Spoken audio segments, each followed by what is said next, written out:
Welcome to the School of Morton podcast. I'm Scotty Campbell with WWE Hall of Fame inductee, one half of the Rock and Roll Express, Ricky Morton. Hello, Ricky. Hello, Scotty. Been a big week. Man, I was out at KCXW, Kansas City Extreme Wrestling this weekend. Man, what a great time I had out there. Great seminar. A lot of the guys showed up, and I want to say thanks to Shannon out there. Man, we had a great time. We learned a little bit. Told a few stories, had a few laughs, and had a wonderful, great match. Looking forward to going back out there. On Twitter, at Scotty is on, and Twitter at Real Ricky Morton, Juno Granger tweeted, saying, doing a seminar with Ricky Morton was one of the best decisions I've made in my career. The knowledge, the words of encouragement, and the occasional ribs were all worth it. Mr. Morton is one of the most amazing guys I've met in the business, too. So, if somebody would like to have Ricky Morton do a seminar, how would they reach out? Go to the School of Morton, Facebook, tweet, Real Ricky Morton, or Ricky Morton on Facebook, R-I-C-K-Y Morton. Man, I enjoy doing that, Scotty, especially when you have a lot of guys that show up and just so interested in our business and wanting to learn and wanting to do better and just wanting to go to that next level. Sometimes it happens this way. You can teach people and they want you to watch their match. And then it comes out of the people, too. Everybody appreciates you when you want to be honest until you are. And then you're a butthole. Okay. That happens all the time. It's like changing from heel to a face and vice versa. Oh, gosh, man. I got you. Go ahead. So be honest with me and then wait a minute. You were, ouch. All right. Via Twitter at Scotty is on and Twitter at Real Ricky Morton. Perfect places for you to ask your questions. Adam says he would like to know Ricky Morton's insight on what type of person Buddy Landel was in and out of the ring. Well, if anybody knows Buddy Landel, he was the same way he was on the interview. Very outspoken. Buddy, he had to be the life of the party. I absolutely love Buddy. Man, Buddy was one of my best friends in the business. Matter of fact, Buddy just lived, before he died, he just lived not far. He lived up in Chilhowie, not far up the Interstate 81. And Buddy, he came to my school a couple of times, him and his wife and that. But, he had that always combing that hair, had it waved back. And in my days, it was blonde, but then Buddy let it, back to the black hair. But gosh, man, him and, his wife, Donna, they were good friends of mine. But, and Buddy went through a lot. And when our business lost him, and we lost a great icon, Buddy Landel was great. Buddy, he always would tell me every time he talked to me, Ricky Morton, you just wait and see. They're going to put you in the Hall of Fame. Always would tell me that. And I wish that with the cold chills running up my back, Scotty, I wish that he was here to enjoy it with me. Buddy was a great guy. You had to know him to be. Yeah, he was different. He was different. Cold chills running up and down both arms for me on that one. Nature Boy Buddy Landel. If you're not familiar, YouTube him, put his name in WWE Network. He had some incredible matches with a lot of different people and spent a lot of time interacting with Nature Boy Ric Flair and many others. Oh, my Buddy was involved in a lot of stuff. Me and Robert had a little run with him. We was in Louisiana right after the Russians hit Butch Reed and Buddy Landel were partners. I loved to work with him. And Buddy filled in a lot of different places. Buddy was, him and Ric Flair, they held the record in Raleigh, North Carolina until Robert and I come in. Okay. I remember in 2004, I went to the NWA Legends Fan Fest convention in Charlotte, North Carolina at the University Place Hilton. Mm-hmm. Nature Boy Buddy Landel was there that weekend, and he had to be, like you said, life of the party, he had to be everywhere. His hair, blonde as it could be, and if he didn't wear that hairbrush out while he was there, I don't know how much longer it would have taken. But that was Buddy, though. I love Buddy. Gosh. Yeah, I'm sitting here and I'm lost for words when you ask me about that because I'm thinking back of a lot of things about Buddy, a lot of things I can't say on here, but a lot of them, but they're all good things to me anyway. Now, how was he as far as his time as a heel? How did he interact with the fans and the house shows and things we might not have seen on TV? Oh, Buddy was, he was that step above everybody. I'm not talking about this. I mean, but he was above you, and he let you know that. Okay? It don't matter who you were. We got thrown out of many bars with him being like that. You know, when he's speaking his Lord, and here we come. Here comes the marks, buddy. But you know what? A lot of riots, too. I've seen them guys have so much heat. Him and Butch Reed, I mean, they'd be jumping off the balconies on him. Really crazy. Business was different then. Business, our business, our business. Right, guys. And a lot of people these days step away from reality by getting their PlayStation, their Xbox, or other device and playing games. And WWE 2K18, there's a new tweet this week from @WWE Games. They say the WWE 2K18 Enduring Icons pack is almost here. Add Jeff Hardy, Matt Hardy, Beth Phoenix, and the Rock and Roll Express to your roster. And by the time you hear this podcast, that is available. Yeah, it's already come out, Scotty. I was at my house this morning. My son, you know, I'm not a video player. I'm the kind of guy. I'm active. When I sit down, man, I'm thinking of 1,000 things that has to be done. I got to be going. But he finally talked me in for a little while to come up, watch them play, and I got to say, it's great. You know, it's the real Ricky Morton, not selling nothing. No, I'm just kidding. No, it's really good, the likeness of us. And when we come out, our entrance, wrestling the guys, man, it's cool. I really enjoyed watching it for a while.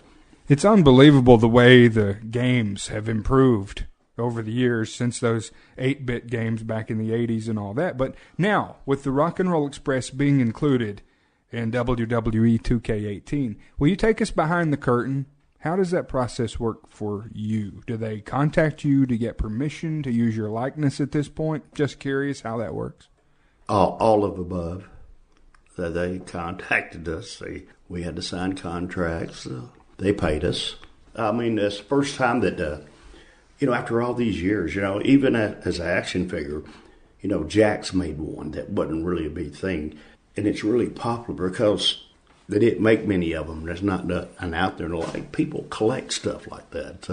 I'm always having people ask me about our action figures, which I have a couple of them at home that I saved, but you can't find them nowhere. And especially being on this video game, it's one of the first ones. So I'm hoping it does real good. And they want to put us on another one. Okay. And I'm hoping that they make a pack where you get 4 figures in one package, WWE with the Hardy Boys and the Rock and Roll Express. Man, I wish they would too. That would really help us out a lot. Titus Irvin via Twitter says, thank you, WWE, for putting the Rock and Roll Express in the game. And he says this was the reason he bought the game. So hope you enjoy that. Thank you, Titus. We're looking forward to that, man. That's a great compliment, bud. Thank you very much. All right. Tommy Rogers, Bobby Fulton, the Fantastics, always seem to follow the Rock and Roll Express, according to a tweet we received this week, Ricky. And this tweet says, as good as they were, there is no real comparison. And as a fan, I'll just share their question with you and add to that. I enjoyed the Fantastics. And you got to understand, last week we had our one of our great guests, Bill Superstar Dundee, was a booker. Bobby Fulton, Tommy Rogers was a good friend of ours. They were a tag team too. That when that like us when we were in Memphis, we played second fiddle to the Fabulous Ones. But Tommy Rogers and them always come in because when Robert Ryan were in a territory and left, they had to bring another babyface tag team in, and Bobby and Tommy were there. And plus, they got over real good out in Dallas for the Von Erichs. Matter of fact, I want to talk a little bit about the Von Erichs here in a little while. But they. It ain't like they followed us around. It's because they were just a different tag team. Great worker, great tag team at that. But, like when Robert and I left Louisiana and we went to NWA, they had to bring another babyface tag team in. And Tommy Rogers and Bobby Fulton, they held their own. They did pretty good, and I liked them. Now, you mentioned the Von Erichs there. So I want to hear some memories of, and really how you looked at them, because I'm sure you saw the family. Now, many of us saw them on television, but you saw the individuals one at a time. You know what? And I hope I don't get heat for this. But, the truth is the truth. I knew David. David was the oldest one. He was the first one to die, and he died in Japan. Boy, he was a big guy. Man, what a great worker. What a great individual he was, and he carried himself well. But, sometimes in life, man, we get caught up in bigger battles. And the biggest battle I ever had in my life was my own self. And the same way with the Von Erichs.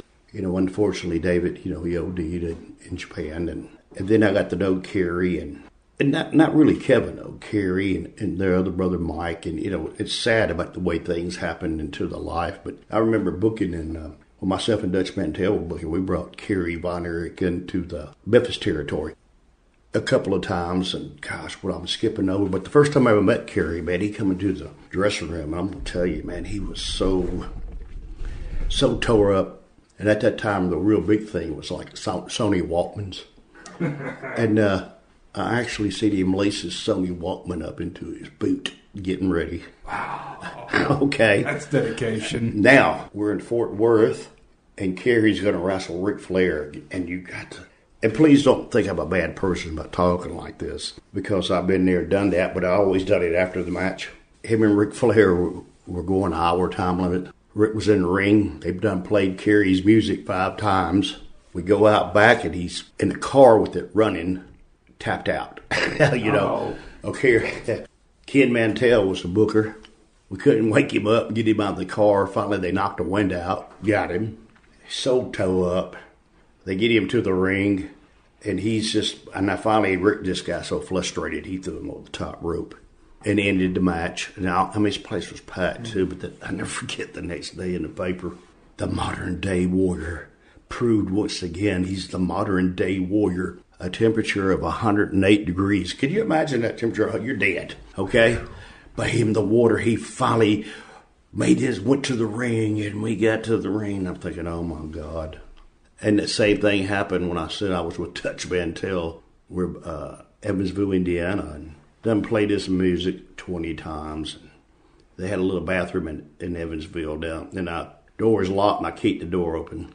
He was sat there on the throne. Oh, God, I had to throw water on him and get him out to the ring.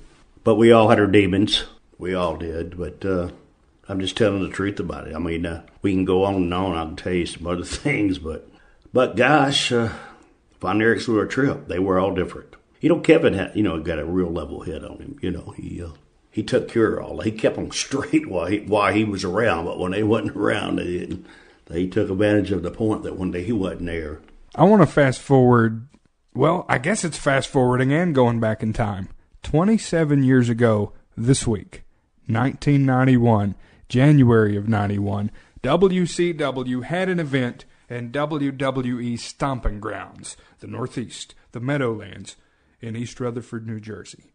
And on the card, one of the matches was Ricky Morton teaming with Tommy Wildfire Rich and El Gigante. Your opponents were the fabulous Freebirds of Michael P.S. Hayes and Jimmy Garvin with Bobby Eaton. I'd like your memories of Gigante, and I don't know the answer to this. Did he speak English? Just very little. Very little. He liked Ricky Morton. I have pictures of me and him at home, and it's, and really, as being a tall guy, gosh, man, I got pictures of me standing. I look like this little kid standing next to him. Massive. Yeah, but see, and I get one of his wrestling boots. I never forget, CW had to have his stuff custom made. And like I got my wrestling gear on with my boot. I think he wore like a size 29 or 30 shoe or boot. Wow. Now listen I would put my foot with my boots on in his boot and lace it up, and it still came up to the middle of my thigh. Okay, and to him, it came right there. Just below the knee. Below his knee. Several inches, yeah. Now, this is how tall this guy was. But he really liked me. I was Ricky Morton. I was over with the ladies. Ricky Morton to help a brother out. You hear me? I got you. Okay. I got you. El Gigante was my friend, and he liked me. I had a lot of good times with him. He did, and he could speak very little English. But, it's just like being around somebody. You can figure out what they're saying, So we had a great time together. You don't see many people of that stature anymore. I know they're out there. I'm curious why there aren't a few more in the business. Maybe you see them out on the independents, but I don't see many people 7 feet plus anymore. No, I hadn't seen many like that. I remember the first time I met Paul White, Big Show. He was just a kid, like 18 years old. He's telling me, I'm going to train to be a wrestler. Boy, he's a big guy then. Elegante, because really big, but man, did you ever have the pleasure of meeting Andre the Giant? He was the biggest man I ever seen. Elegante made him, but just a little taller, but big. Andre's fingers was big rounds of. Gosh, he was unbelievable. He held one of those big tall boys in his hand. You couldn't even see it in his hand when he drank. You barely see the top of it where he was swigging. It's unbelievable. Huge. I was at Charlotte Airport. When I'm sitting there waiting for a ticket, all of a sudden somebody just grabbed me, boy, and they say I know it was up in the air. It was Andre, and I could hear him go, hey, boss. Hey, boss. No, that's when he worked for WWF at the time, and I was for WCW. But he lived in over in the North Carolina area. Me too, and we was in the same airport. Oh, he scared the crap out of me. Just picked you straight up off the ground in the airport and held you up like I was a paper cup.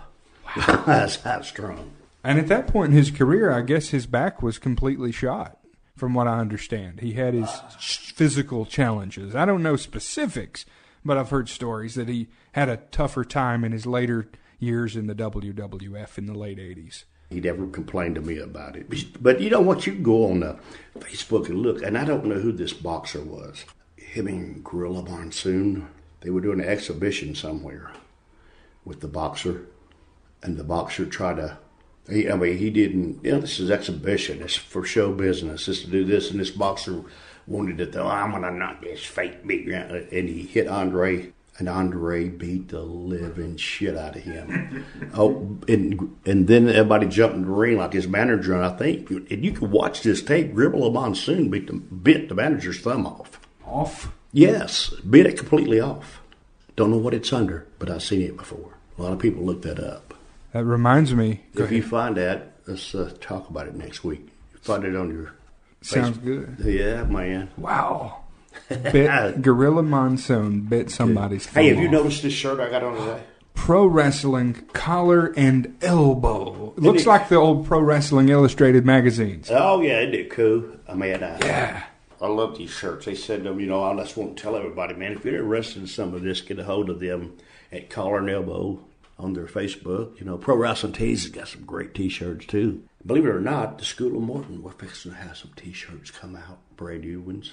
Sweet. New designs, new looks. Oh, yeah, man. We sure have. You guys keep looking on the School of Morton page, and you'll find that out.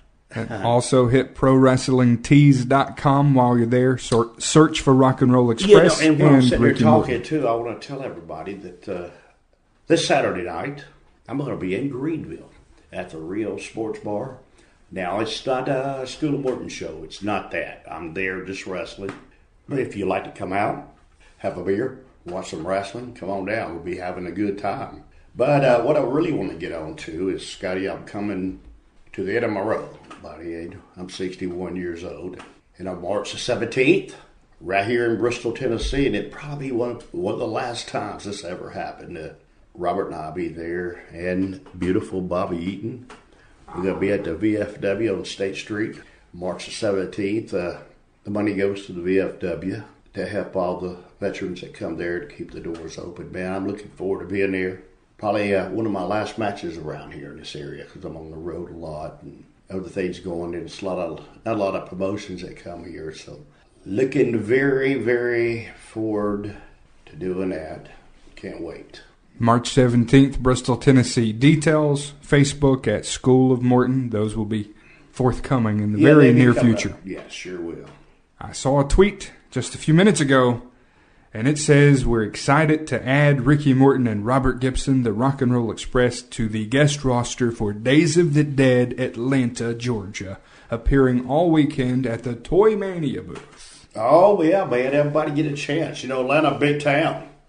We're going to be at the Sheraton there, aren't we? Atlanta Sheraton. Yes, and guys, you get a chance. Y'all come on down. It's Robert and I'll be there all weekend. It's a lot, it's a lot of things going on there too. Not only Robert and I, but to see all the other stars they bring in, a lot of the movies. And I know the last one I was on had Linda Blair there, Dee Snider. Had a great time, and I'm looking forward to this in Atlanta.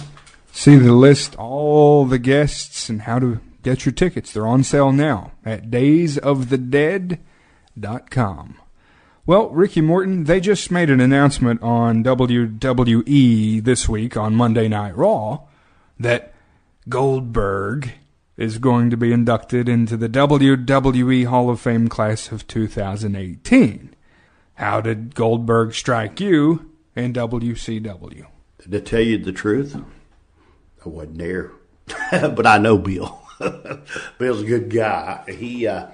But how I striked him, if you were asking me how I thought about him, man, he's great. He was just another big guy that like anybody else that didn't understand the business. Then when he got to know the business, it's a little too late. Bill's a great wrestler. He's still out there. He could have had a longer run in our business, but Bill was one of the lucky ones.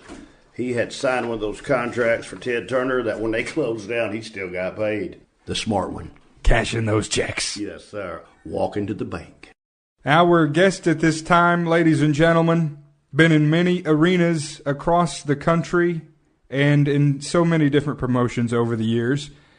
You may not have seen him, or you may have. I saw him recently, actually, against Jerry the King Lawler at WrestleCade in North Carolina. Our guest at this time is George Southf. George, welcome to the School of Morton podcast. Thank you so much, buddy. Scotty, I appreciate it, man. Punky, thank you for having me, and I'm ready to go. Well, George, that's a great pleasure. First of all, George, we're going to get back to this in a minute about you wrestling Jerry Lawler over in Winston-Salem. But I want you to tell all our fans out here listening, how did you get started in the wrestling business, and what motivated you to be a wrestler? Well, Punky, as you and most other guys in our business, I started out very young. I turned the TV on, Scotty, many years ago. I was 10 years old, and I saw, Wahoo McDaniels and Ole Anderson, just beating each other to death. And that was the first time I'd ever, actually saw it. And I sat down and just got hooked. Then, of course, later found out you could go to the live matches. And of course, back then here in Charlotte, where I grew up, they, every Monday night. And, I had an uncle that dropped me off, and, I'd just hang out and go get the guys coffee and actually got to carry their bags in and just hung out with them. And I really got to know a lot of them, my heroes. And of course, later on, I always wanted to be, a pro wrestler. And of course, now there's as Punky knows, there's a school about on every corner now. But of course, back then, Scotty, it was real private, really kayfabe, and you couldn't really find out anybody to train you. And just one day I got lucky and opened up an old newspaper, and there was an old timer named Rusty Roberts. He's from up there in Tennessee. He had done some stuff for Crockett and worked some shows. And anyway, he had a little school. And I answered the ad. It was like just like three lines. I want to be a pro wrestler. And I thought, man, this is pretty easy. So I went and answered that ad. I had been working all day in a warehouse. I was, like 17 years old. And then I walked in, and, there was an old ring set up, and like something out of a horror movie. And they had, a couple old guys in it. And they had a midget, and they had a big old Samoan in there. And, I just walked in. They got quiet. They looked at me and said, "What do you want?" And, stupid me, I said, "Well, I want to be a pro wrestler." And they said, "Come on." And I thought, man, this is pretty easy. Dang. But I got in that ring. Scott, I want you to tell you, buddy, I got in that ring, and they beat me to death. Funky, they ripped my clothes. They broke my nose. They were laughing, kicking me. And, because then, the whole object was, you ain't going to come back. And, I literally crawled out of that building crying. They tore my clothes off. I said, I hate pro wrestling. And, for some stupid reason, I went back the next day. And, I've been going back ever since. So, that was kind of the start of it. And the actual 1 week later, they had one of their wrestlers didn't show up at a little show. So they threw me in there. And I had no idea. I had no gear, no boots, nothing. Everybody let me borrow something. So a week later, I had my first match. So, Awesome. a lot of people, what's funny, Scotty, you couldn't do that now because if you beat somebody up the way they did me, you'd go to jail. but then, hey, George, that happened to all of us. But Punky, and I wouldn't have traded that. I wouldn't have traded that for nothing, Scotty, because it really, I've never forgot it, and it just really, I fell in love with it, and I've been in love with it ever since. And it's the same way. George, my dad was a professional wrestler and a referee, and you might have thought, well, it was very easy for Ricky Morton to get in the business. Yeah. Well, now, when you're starting a business, you got Gypsy Joe and you got them people, they didn't care. Like you said earlier, our business was a very sacred business. Make you believe. I mean, people just don't even understand how many butt whoopings I got, especially if you messed up a hot spot and anything else. And I heard you talk about earlier, George, about, there's a wrestling school in every corner that people, and it's hard sometimes to say this. For a while, George, I didn't even like the business no more. I was out here, and I know, and I'm going to say this, and I don't care what he does. It's like Fat Freddy, a guy that opens a promotion up, that rips off every sponsor that comes out there. Even advertise Andre the Giant. He's been dead for years. Yeah. He come out there and just lie to the people and then when the people like us are legit, that what we do for a living, that it's no game, it's no joke, it's not about this, that, or the other. It's not about some other girl over there. It's about us making a living. It took me a long time to get over stuff like that. Now that I'm getting older, George, and like you said, I do have a wrestling school, and I love it, and I know that you do too. I love teaching kids. I just come in from Kansas City, where I was out there at KCXW, training out there, doing seminars. I know you love to do seminars, but it took me a long time, George.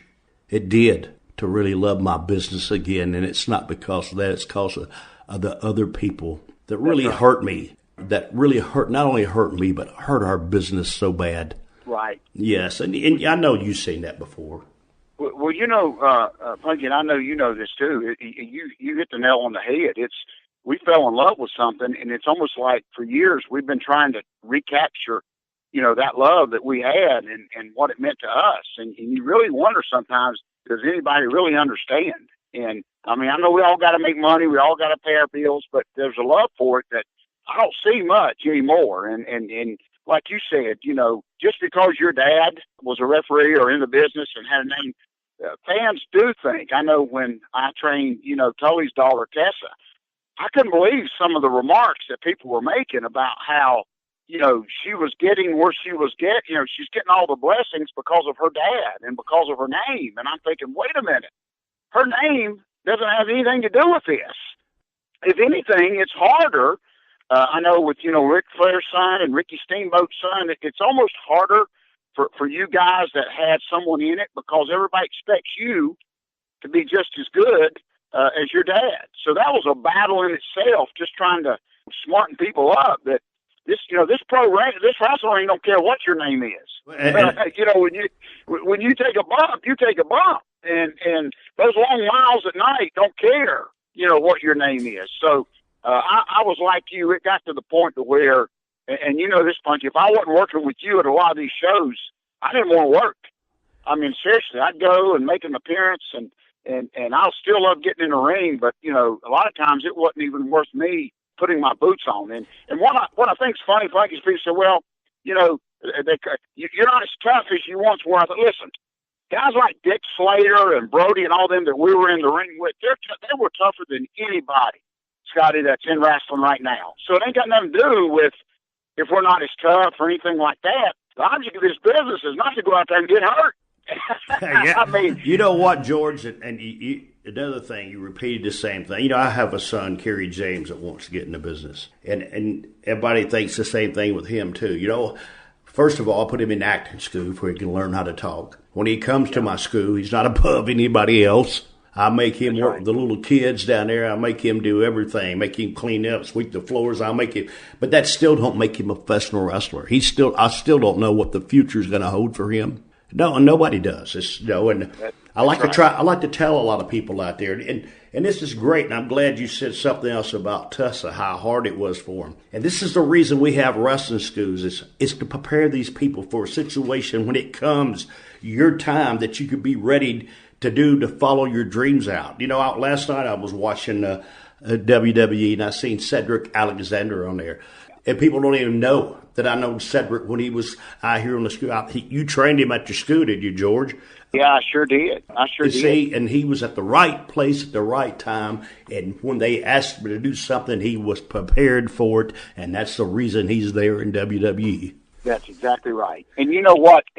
Every now and then, like once a week, I'll touch base with Cedric. And you know what's special to him, Punky? I know you'd understand this. When he first started, I'd run some shows anywhere, Scott. I set a ring up in a cornfield, if I could make $1. And I had Cedric on. I bet on him. You have. That's right. And, I had Cedric, learn to work on some of these real small shows. Man, I do little church youth rallies and stuff like that. And he, even today, he's at the big time, but he reminds me, just the other day, he was stuck in an airport and somewhere freezing. He said, I wish I was back in the Carolinas at some, flea market show of yours, So it's kind of neat that he remembers those, because that's really where you learn to work a little bit, is when you get some of these smaller crowds. And I think a lot of that's missed. When Dusty sent all of us to Kansas City, Punky, years ago, we didn't make a dime, but we were in the ring. Scotty, we were in the ring every night, and I really valued and loved that time, because it was hard, on the family and paying the bills, but man, I got in that ring every night, and I really think that's where you learn. I tell my students, training in my building is okay, and I love it too, but man, when you get out in a different building, every night, a different crowd and a different setting, that's when you learn, I think. And it's just working. I still love getting out there, and I'm like you, Punky. I just want to leave this business, a little bit better than the way we found it. And, but believe me, Scott, it gets hard. Oh my goodness. George, I want to leave my business with a good taste in my mouth. And I'm going to go back and tell you, this Saturday I did a seminar out in Kansas City at KCXW, and I mentioned George Southf several times when I was out there. And the reason was, these guys, and they want you to watch, and I'm trying to teach them it's not what you do, it's how you do it. It's not about shooting Hugo out of a cannon. It's about, I says, guys, I could literally step in the ring with George Southf and not even lock up for 20 minutes. And they can't even understand what I'm saying to them when I tell them that. Okay, right. I said, now I get in the ring with him. We have got the people so high with him trying to get his jacket off and me trying to get to him, but I never do. I said, what are we going to do to top that? Lock up? No. Go ahead, George. Well, Punky, you gave me one of my greatest compliments, and you shared this with me a couple years ago, that you were in the dressing room and some guys were talking about how that George Southf is just lazy. He never he leaves his jacket on for 20 minutes, and the people are trying to kill him because he won't take his jacket off. And you smartened them up and said, guys, you don't even understand that's working. That's a part of our business. And see, that's really, it's just, I don't know. I don't want to say it's a lost art, but you're right, Punky. What are you going to do if we've got the whole building wanting to kill me, and they're cheering you on to get over there, so I'll take that stupid jacket off, and people, you can't get them no louder or no madder than we've got them. No, and that's right, George. And a lot of times that's where I tell them, I said, man, after we do that, we go right into the heat. Because you have to. I can't do nothing else to get them no higher. No. Well, see, something I tell my baby faces to watch you, Punky, is when the minute you come out that curtain or that door or whatever they've got, you're on stage. And you watch wrestling now, a lot of guys, I see it every show I go to, they stand in that ring and they don't do it. It's like they wait for that bell. And you always laugh because, Scotty, sometimes me and Punky will be out there working for 20 minutes, and the referee hadn't even rung the bell yet. I know it. Hey, yep. And Punky looked over and said, listen, please ring that bell. We've been out here for 30 minutes. It goes to the same thing you said a while ago when you go to the ring.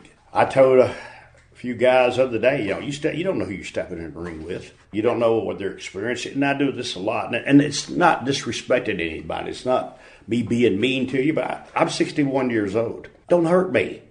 I could entertain. I could still tear a house down. But listen to me, fellas. If anybody here is listening, it's not what you do, it's how you do it. George Southf, you're one of the best in the world. George Southf, well, I could work with you every night of my life for the rest of my career. And I would love to. I appreciate that. Yeah, but it's not only me. That means a lot. It's all of me, George. I've heard Ric Flair consider you one of the great workers. And, he's talked about you a lot of times. And just to go back, Scotty, you just said you seen George Southf at WrestleCade when he wrestled Jerry Lawler over there that night. That's right. Unbelievable heat. Even in 2017 at the time. I know we've rolled into 2018 now, but that was around, Thanksgiving weekend. Incredible. Yeah, and it sure was. George Southf, before we talk more about that, I saw you at a lot of Tony Hunter's shows, Carolina Championship Wrestling in Lenore, North Carolina area, around 2004 or so. Unbelievable cards at that time. Me getting to, as a fan, to get to see the Rock and Roll Express versus the Midnight Express, to get to see you in action, and Dusty Rhodes versus Tully Blanchard, Dusty Rhodes versus Abdullah the Butcher, and Terry Funk. Right. Just unbelievable period of time. Even that was. I love that atmosphere.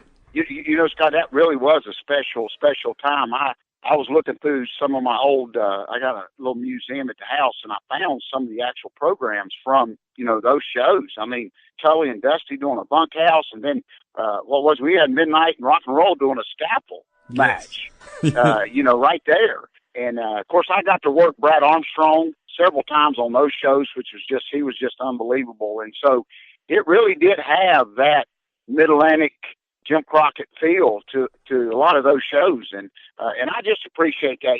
Since day one, Scott, all I want to do is I want those people. It has never been about winning. It has never been about losing. None of that stuff matters to me.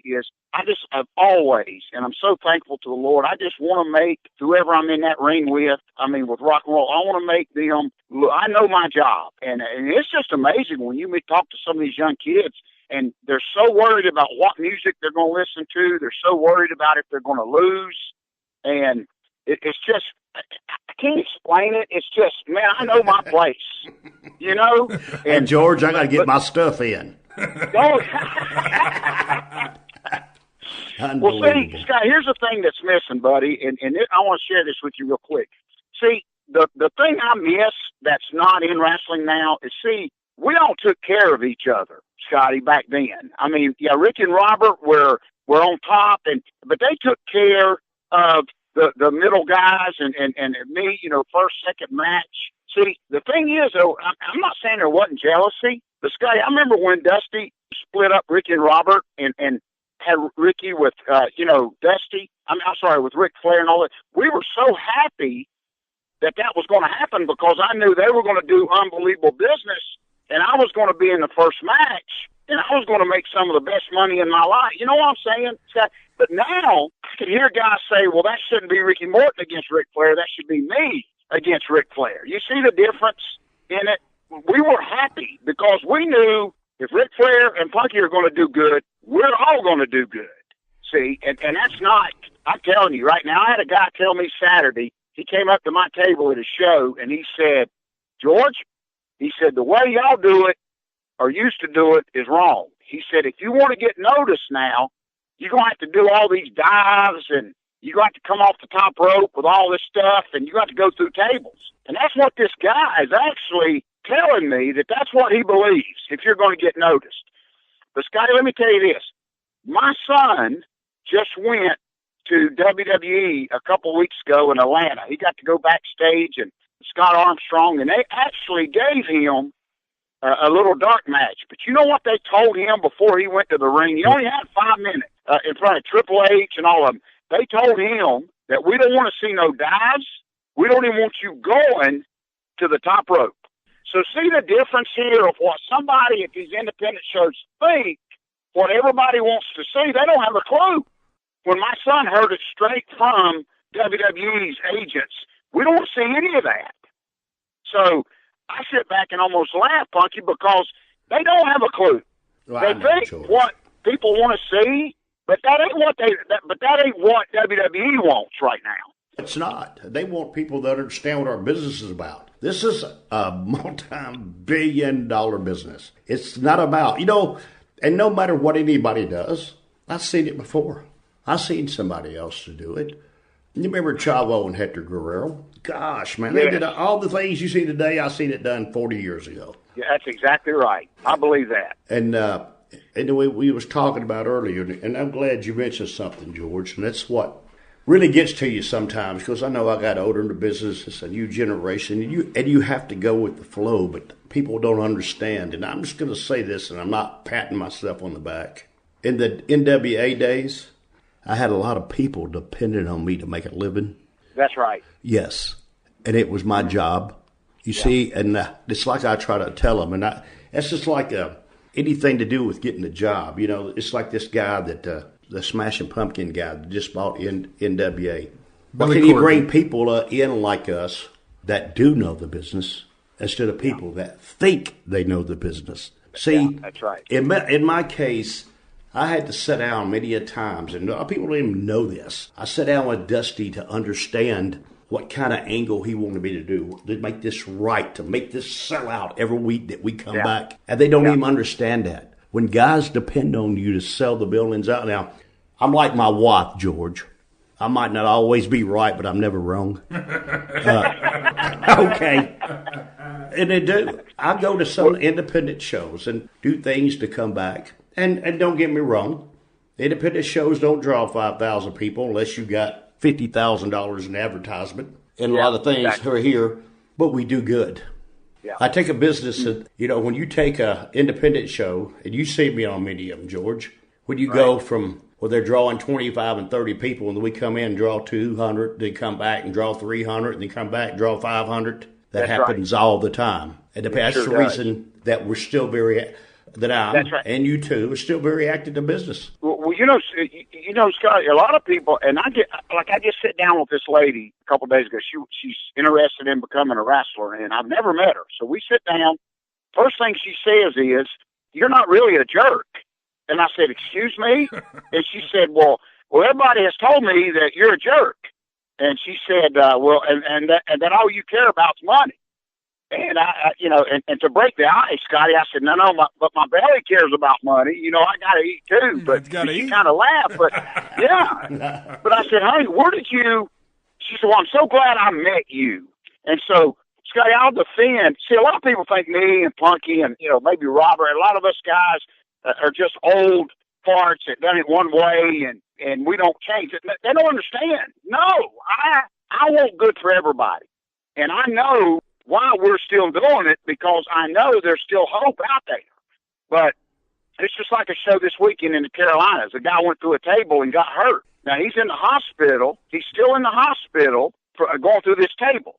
And I'm talking about an independent show. So I think he's going to be okay. But if he's not, nobody's paying these doctor bills but him. But I think what shocked me, Punky, is everybody like on, social media is it's almost like a badge of honor that this guy is like laid up in the hospital and he can't move from going through a table. And so I'm thinking, wait a minute. I tell everybody, you can throw me through a table all you want, but it's going to be with the WrestleMania banner behind us. Oh, yeah. I mean, the object ain't to go out there and to get hurt. I tell my students, Punky, it's hard enough to do it the right way, much less go out here and try to create this stuff. But, Scott, let me tell you this. You probably didn't know this. This is a little bit of trivia for our listeners. Rick and Robert, when they first came to the Carolinas, a lot of people don't know this, but this is 30 years ago, I had their first TV match. Now, then, Scott, there was no internet, there was no flick of the phone or nothing, and unless you had a wrestling magazine, you really didn't, around here, knew the rock and roll. And so I remember Dusty, it was in Shelby. Dusty took me and Gene Legion in his office and told us that we got these great-looking kids, they can work, they're coming in, and they're called the Rock and Roll Express. And, Scotty, I remember looking right at Dusty in the face and said, what the heck is like a Rock and Roll Express? Because we didn't know. There was nobody around here doing anything. like they were doing. And Scotty, he looked right at me and he said, it don't matter. He said, just catch them. I said, what are you talking about? He said, well, whatever they do, you just catch them. Just catch I them. said, okay. And Scotty, listen, what was funny is Gene Ligon had got hurt the night before in Florence, so his whole shoulder was just like dislocated. All he could do is stand on the apron. So here it is. I'm in the ring, and it's even on YouTube. I'm in the ring waiting. All of a sudden, this music in Shelby, they've updated it, which I kind of hated, but back then it was this hot, 3,000-4,000 people sitting in it, no air conditioning in the middle of the summer, just a window cracked, and people are crammed in, and we're in the ring. And all of a sudden, this loud music cranks up, and here comes Ricky and Robert. And literally, I'm telling you, Scotty, girls are tearing their clothes off of these guys. And I'm sitting there freaking out. And I remember looking over at Tommy Young saying, what in the heck is going on here? And because we've never seen anything like that. I mean, the girls are pulling their hair. They've actually been through a match before they get in the ring. And what was so amazing, we got in that ring, and Gene, I think Gene got in one time just to tag out to me. And so the whole next 12, 15 minutes was just, every time they jumped, I was underneath them, to catch them. But I knew then, and see now people say, yeah, everybody's got music, everybody's got this, but I'm going to tell you, it was like being at a Van Halen concert. I had never seen anything like that, to where, fans are tearing your clothes off, and it just got so, I just jumped on that bandwagon and I rode it to the sunset. I mean, Funky, for about 5 years, listen to this, Scotty, Rick and Robert, it's a true story. Rick and Robert were getting so many gifts at the shows. I mean, you pull in the old Charlotte Coliseum and there's roses and boxes of candy and teddy bears. Listen, Scotty, they were getting so much stuff that they couldn't take it all home with them. So guess what I did? Listen, this is true, Scotty. I loaded up my car, man, for about 5 years, and I had the perfect marriage. Let me tell you, I was taking flowers home, candy. But what's funny, every now and then I'd forget to take the little gift card out. And, my wife would say, who the heck's Ricky and Robert? But all those... I'm talking for 5-10 years, it was like that. And really, can you imagine if Crockett, because see, then, Scotty, Jim Crockett was just getting into the merchandising. WWE was real far ahead of us here because we had some T-shirts and stuff like that. But can you imagine, if we would have really been on top of that whole merchandising thing when Ricky and Robert hit here? Scotty, listen, I'll tell you this, I've told Punky this. Do you know that Jim Crockett brought the FBI into Charlotte for 1 week and had them travel to all these flea markets because everybody was printing their own rock and roll T-shirts. Wow. And you wouldn't have believed it. And so FBI came for about a week and confiscated every flea market they could find. They confiscated all these rock and roll homemade, all these T-shirts that they were making. Wow, I didn't even know that myself, George. Oh, Frankie, listen, I just talked to David Crockett about that the other day, about how, people, Lord, people think I exaggerate, but you had to be in the middle of that. I remember going to Myrtle Beach, Scotty, driving down their, their main strip and looking over there and seeing a store right on the main drag that had like Rock and Roll Express, like beach towels and T-shirts. And I'm thinking, what? And just that's how hot. That's how hot it was. And that's, I would trade $100 million for that just to be able to. I had an aunt. She's passed away. Her name was Ruth.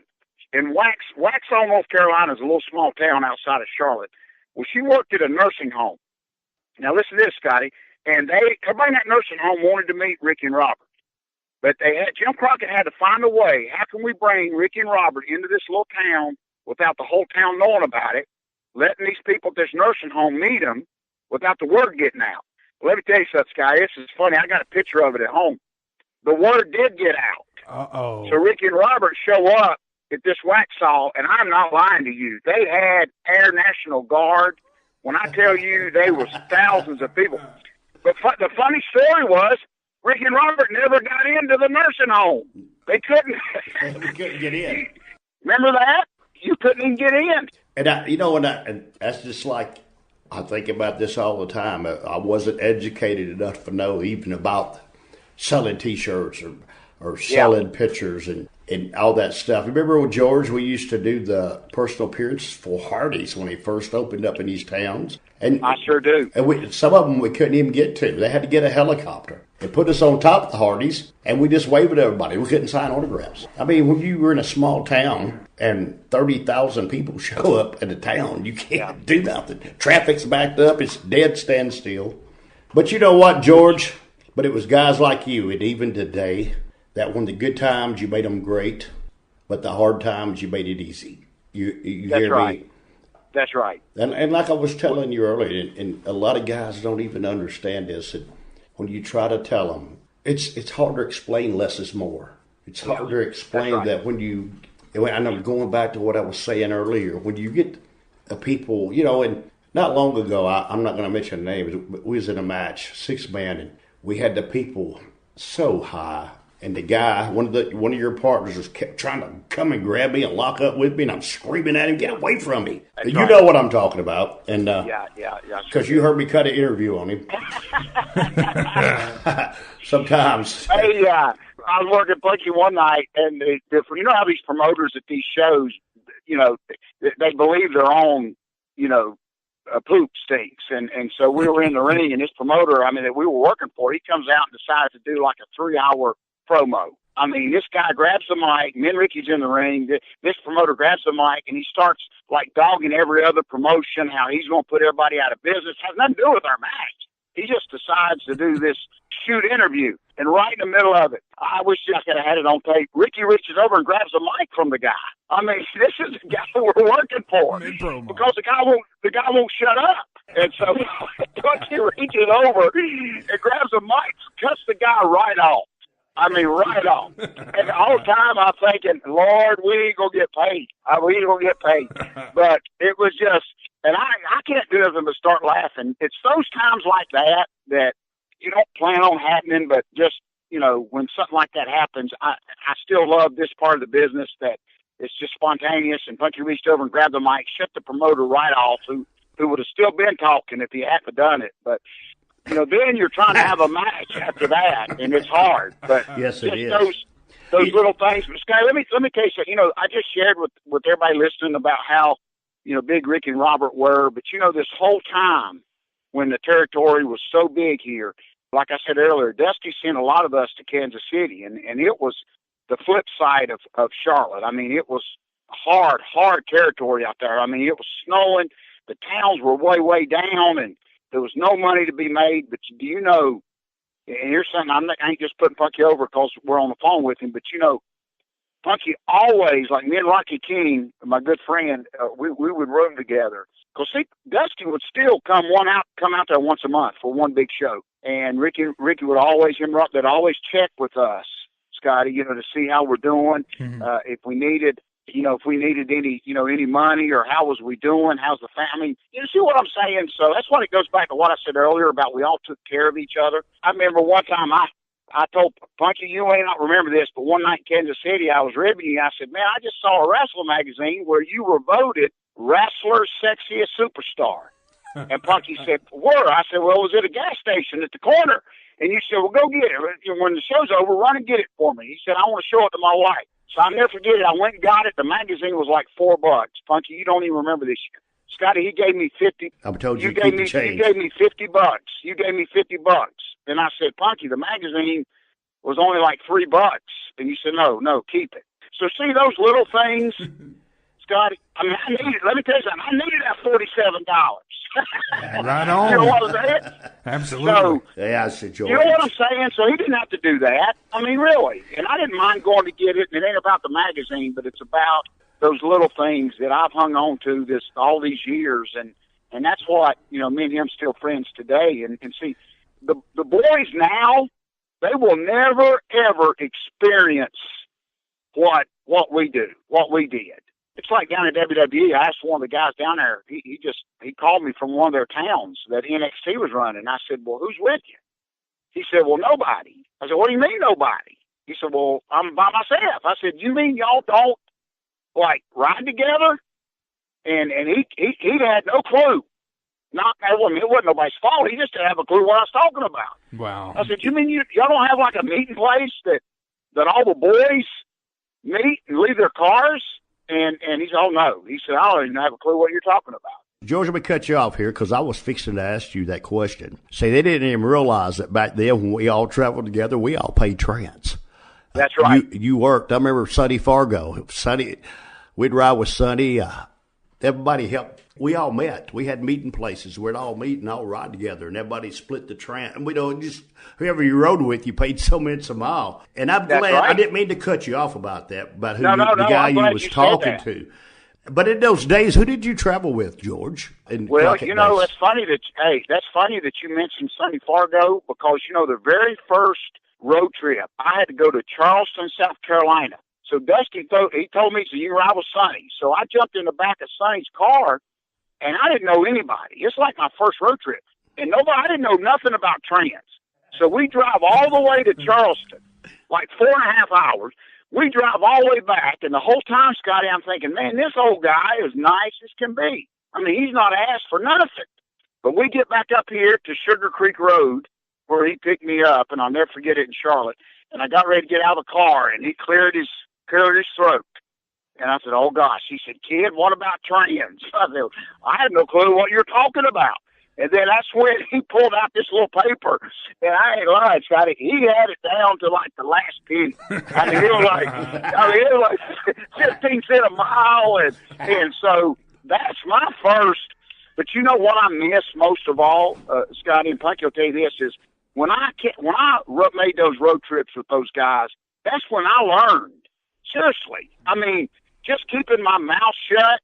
I made a couple trips with Wahoo, just listening to the business and Nelson Royal and I just wanted to soak up. See, you don't get that no more because everybody flies. Everybody flies everywhere now. So, and I think a few have their own bus too, I've heard. Yeah. And so, and I'm not saying that's a bad thing, but I would have not traded that experience. See, it's what nobody understands, Scotty. We spent more time in a car with each other than we did in the ring with each other. You see what I'm saying? So if we didn't get along or if we didn't like each other, we had a lot of time together to change that, because we really did. The old saying that we were all married to each other, that's very true, Scotty, because we did see each other more. I mean, I used to come home off the road, my oldest son, little George, for the first 5 years of his life, he thought, Rock and Roll Express Boulevard was where we lived. I mean, they'd ask him in second grade who discovered America. He'd say Ricky Morton. You know what I'm saying? I mean, it was just, that's all he knew. Our business was sacred. I was telling this earlier. It's like when you said the first night that you wrestled us in Shelby, we didn't sit back there and go over our match. We didn't. No. You didn't do that. We didn't even see each other. The heels rode together. The baby faces rode together. That's right. It wasn't man. We took care of our business. I mean, that was the thing about it, and it's what I try to preach to these guys. And another thing I tell these guys, I said, man, if you want to learn our wrestling, referee a match. That's right. They don't even understand. Yeah, I'm not a referee. Well, right. Yeah, but you'll learn more refereeing a match, especially if it's some of the top guys and the older guys than you'll ever realize about a match. They don't even understand that, George. Yeah, that's right. Oh, I just love that. I get excited, Sky, because like when I talk to Punky and some of the guys, just like the other night, I was at a show with Ricky Steamboat, and we were in a dressing room, and I was helping set the ring up, but I got back there, and Ricky's sitting. This dressing room was huge, Scotty, and Ricky Steamboat's sitting on one end of the dressing room by himself, and the other side was like 30 wrestlers that most of them I didn't even know, but not one of them was over there even trying to learn or trying to ask questions, and that really, I couldn't believe it. I mean, it was like there was a wall dividing them, and Steamboat's like Punky, one of the greatest guys in the world, and will share his knowledge and will answer any questions. But I walked in and I almost stopped in my tracks. I thought, you got to be kidding me. It's like everybody on the left didn't even. It's just hard to believe that you had all this knowledge there, free for the asking, and nobody was even saying a word to him. Yeah, and I know I thought, I don't. And people like us, we love to talk wrestling. They just don't ever ask. Sure do. You know, and it really is funny, Scott. I wish you could walk in a building with me and Frankie sometimes, because it really is like they avoid us like a plague. Because sometimes me and Frankie will even say, "Hey, do we stink?" I mean, it's almost like well, we're not going to talk to those guys, because that's the part I just don't understand, and I'll never be that way. I mean, there's just I still tell people, me and Frankie still trying to figure this wrestling thing out. I mean, everybody thinks they know it all and they got all the answers. I said, no, y'all ain't got a clue how all this works. But Scott, I got to tell you one more Ricky story. Okay. I got a million of them. Listen, this goes back to when, I mean, we were all making money. I mean, this was just unbelievable how hot this Jim Crockett Charlotte territory was. Do you realize, Scotty, one time for several years, Crockett was running 3 towns a night? That's unheard of now. Not just one town, but 3 towns a night. And at one time, all the towns were doing good. But one of my favorites was when Dusty came up with that idea to do the Rock and Roll Express Super Sizzler Tour. The whole concept behind that, Scotty, was everybody had been working so hard. Dusty was going to give a lot of the top guys time off and just let them rest but let rock and roll work and just put them almost, the concept was great. Let them work, me and Gary Roll as the Gladiators or some little underneath team, because it didn't matter who they were in the ring with. It was going to sell out. But listen, here's a funny thing a lot of people don't know. And it was going to be a solid week of just Rock and Roll Express Super Sizzle Tour. About Wednesday of that week, I mean, the first 3 nights sold out. I mean, we'd go down to like Sumter, South Carolina in a baseball field, and that'd be 10,000 people. About Wednesday of that week, Scotty, all the other top guys started hearing about all the business that we were doing. Everybody wanted to come back from vacation. Wow. Yeah, because we got paid by the night. Oh, that's right. And that's the reason they wanted to come back. I never forget Dick Murdoch. Dusty put him on the B team, which we were the B team, they said. I never forget this. I was there, and Dusty goes, "Dickie, you ready to come back to the A team? You do the B team?" He says, "Heck no, I want to be in the Rock and Roll Express. I'll make more money." Let me tell you, Scotty, real quick, how hot this place was. She's passed away, but Mama Crockett, the Miss Crockett, the mama of the whole territory, she was still alive and of course older in age, but she had a fundraiser that she done once a year. She really loved the whole city of Charlotte and giving back, and so even at her age, she loved like the Police Athletic League, which helped underprivileged kids and stuff. So Dusty comes up with this idea in Charlotte. Why don't we do a basketball game? Let's let the wrestlers play the police department, and we'll advertise it on TV. We'll do all tickets $5, and they were talk like, how good will it do? And $5 tickets, and it's just a basketball game. Well, I want to tell you something, Scotty. The first one we done sold out the Charlotte Coliseum. And listen, Dusty was such a genius, Scotty. You know what was so special? We had, all the NWA play, the wrestlers. We had, Bobby Jaggers, Baron Von Raschke, Magnum, Nikita, Rock and Roll. Well, Dusty had the 4 Horsemen walk in the building with the police department. So you talking about, there was so much heat. I'm talking about a charity basketball game. But so when the 4 Horsemen walked in with the police, you could hear the boos, and you could cut the heat with a knife for this basketball game. But I'll never forget, we get out there on the court, and I had no clue. Me and Rocky King was just glad to be part. I mean, they gave us an NWA jersey, and I'll never forget, me and Rocky King, we were so just glad to be part of this team, and they were introducing us, and the music were playing, and we were going out of the dressing room, and me and Rocky was the last 2 out. And I remember before I went, Dusty reached up and grabbed my jersey and pulled me back in. And it was just me, him, and Rocky King. And I said, "Well, what's wrong, Dusty?" He said, "Listen," he said, "don't you two make a fool out of me." And I said, "Dusty," I said, "it's just for fun." And Parky, I want you to know, he looked right at me. He said, "Kid, there ain't nothing for fun." Oh, I love Scotty, it. I was already a nervous wreck. But we get out there on the court. Now, listen to this, guy. Here's what I'm getting at. I remember Punky was shooting free throws, and I was talking to him, and he said, hey, he said, you want to be in every newspaper in 3 states? I said, what are you talking about? We're getting ready to play basketball. He said, no, do you? I said, of course. He said, well, just hang out with me for a little bit. And I want you to know, Scott, so I did. Wherever he'd shoot a ball, I'd go behind him and shoot it, or I'd get the ball and throw it back to him. You know, I have every one of them in my house. The next day, when the Charlotte, listen, there were like 14 newspapers came out, and then Richie's on the cover of every one of them. I mean, from Greensboro to Deadburn, Greenville, South Carolina, we were on the front cover of this newspaper. And that's how people ask me how big. Yeah, territories are great now. I mean, the business is great now, but how big was it? This guy, I'm going to tell you, there's no limit. See, we wasn't ready for that. Nobody here had ever seen, I mean, they've seen, you know, sold out houses before. Let me tell you this, guy, I got a million of them. Do you know that I have a buddy that is like John Cougar Mellencamp's biggest fan? I mean, he's met him, he's traveled to see him, and we did like 3 shows in a row at the Charlotte Coliseum here with Midnight Rock and Roll, and every one of them sold out. Well, the 4th weekend, John Cougar Mellencamp came to the same Coliseum, and he only filled up half the building. And of course, my buddy went. I still talk to him today, an old school, you know, a high school buddy, but he went. He was in the front row, John Cougar. He said John Cougar came out before he even started singing, grabbed the microphone, and he looked out at the house, and he said, it's pretty bad when the Rock and Roll Express outdraw me.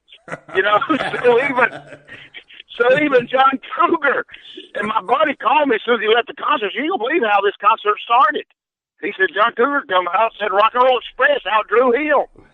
So love it. You know, George, I can't wait to bring you back on my show. All you do is put me over. Listen, I tell you, Scott, you don't think when I drive around these streets of Charlotte, when I like, even now, I go by Crockett's old office over there, and you know, the building's still there, but it's, you know, something else now, Briar Bend Drive, and I still drive by the little meeting places off of Sugar Creek Road or Billy Graham Parkway where, you know, we used to leave our cars at the Waffle House and ride together. And you go over there now and there's a big sign that says you can't, you know, if you leave your car, you'll be towed. And I know things change and, you know, times change, but man, I'm going to hold on to those special memories right there that the rest of my life, because that really, I think it's smartened me up and you know, and yeah, you're trying to recapture it, and I know it may not come back around, but man, I'll hang on to those memories my whole life. You know, but this was my last story, and I'm gonna shut up. I remember Atlanta. Listen to this, Scotty. Atlanta TV, WCW, man, all over the world. And Ricky comes walking in one day, and he's got a pair of rattlesnake cowboy boots on. Now, I'm not talking some of this fake rattlesnake where just the toes got the rattlesnake. I'm talking full-length rattlesnake boots that they purchased up at Nelson Royal's Western store. You know, at that time, they were like probably, you know, $800 to $1,000 a pair. I mean, it was, I mean, I'm talking the real rattlesnake. The real stuff. And I've always loved cowboys boots my whole life. I've always loved them. And, you know, I would always be the one to go to Kmart and get the cheap-looking pair, you know, that looked like rattlesnake. But, you know, they got rained on, the snake would wash right off. But listen to me. I remember telling Punky how much I loved his boots that he had on. And he said, come by my house Monday. This was on the weekend. He said, come by my house Monday, you can have them. I said, excuse me? And he lived, he had a nice house in Monroe, North Carolina, which is right outside of Charlotte. But I said, are you kidding, right? He said, no. He said, come by my house Monday. He said, I don't think I'll be back then. He said, but I'll leave them. I'll leave them there if I happen to be gone. And I'm thinking the whole time. Of course, back then, we drove back to Charlotte from Atlanta, and I'm thinking, there's no way these $800 cowboy boots are going to be where they're supposed to be.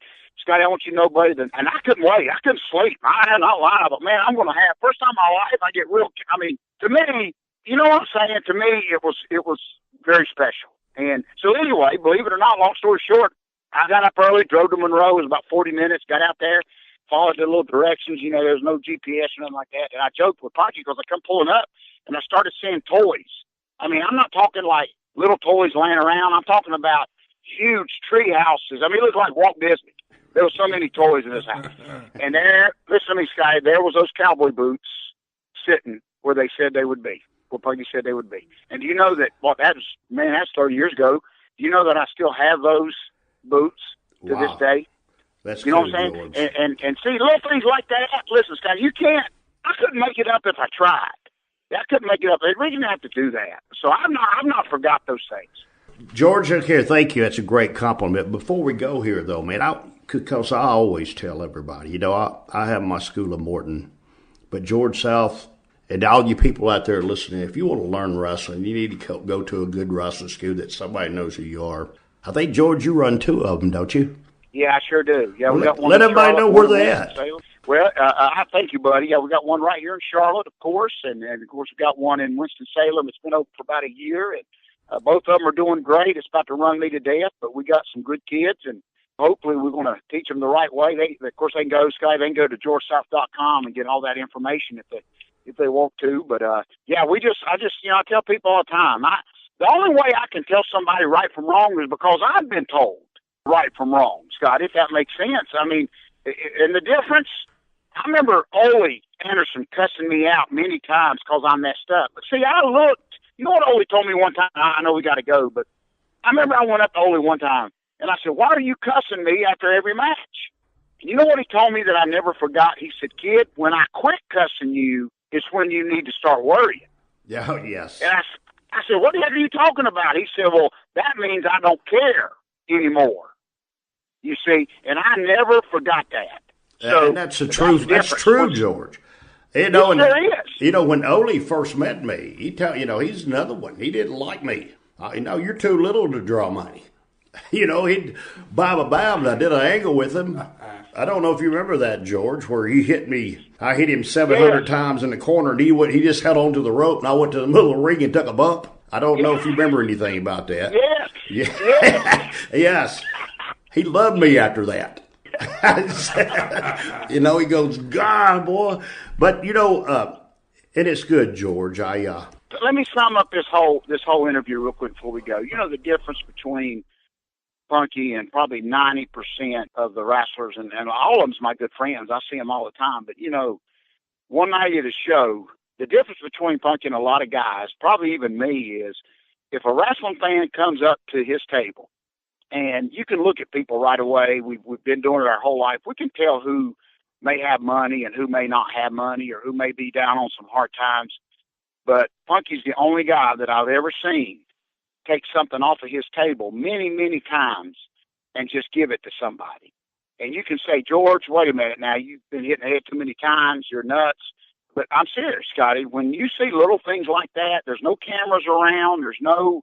You know what I'm saying? And this is my last story. You know why I'm still doing what I do? Punky, you remember this? Years ago, we were at a show. We were doing, it was somewhere up by Raleigh. There was a lady that we'd heard in town that wanted to meet Ricky Morton. Said that since she was a child, she loved him. She just had to meet him. So the church, we actually did this huge church show event at a baseball field. Well, they arranged it. The church arranged for this lady. She had to work that night, but if she got there earlier that afternoon, we'd make sure she got to meet Ricky Morton. Now, this lady, she's kind of older, up in age, kind of like us, so she had, had to run from work anyway. So she meets Ricky Morton, first time ever. She's crying, and you know what she said to him, Scotty, that I never forgot? Remember, Punky, she looked at you, and she said, "You were my Justin Bieber." She said, "You were my, David Cassidy. You were my," and I mean, there wasn't but about 4 of us, Scotty, in the dressing room when this moment happened. But what a moment. You know what I'm saying? I mean, nobody had a camera ready. We didn't know that she was going to react. But what a special, you think, here's a lady that's going probably through a rough time, just trying to make ends meet. But you know what I'm saying? So Punky was able to fulfill one of her dreams of getting to meet him, and just, you could see the tears. What I'm getting at, the tears in her eyes was not fake. And what a moment. I mean, my I don't know if you remember that day or not, George. They wanted, right before I met her, they wanted me to get in a limousine and ride up her to it. I told them no. You remember that? They had a limousine there. I said, no, I'll walk up here. I can get in a limousine and go up there. I'll be somebody that I'm not. Right. I'm not going to be somebody I'm not. That's not me. And see, Scott, I love that, because those moments like that, people say, Joe, why are you still doing this? It's just those special moments where you were a part of somebody's life for all these years, and to see it come full circle. you know, and for her to get a chance to meet him and see those tears in her eyes, and you think, man, that's what this business is about. It's about creating these memories that's going to last forever. And that's of course, it sure is, buddy. George, sure is. Before we go here, I always like to do this because it's good for you too. One of the greatest guys in the world. If you guys over in the Rock Hill area, Charlotte, North Carolina area, you need some help with your air conditioned heat, you make sure you go to American Air. Chad Adams. Amen. He's behind us. He's helped Robert and I throughout the years. One of our great friends. Our buddy Dean Archer. Sore no more. Yes. I live by it. You got aching bones. You got this. You don't need no Blue Emu. You don't need that. You need to see That's Dean right. Archer and get you some sore no more. You can find it on the internet.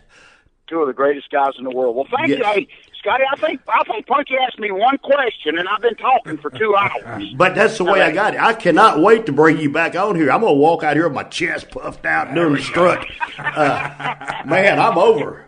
Until I go home and meet my wife. Hey, Scotty, I'm going to go and put my cowboy boots on. That's what I'm going to do. Hey, George, I'm over till I get home and my wife answers the door. I know that. George, you don't even thank y'all realize. You don't even realize I absolutely adore you. I love you. I love spending time with you in the ring.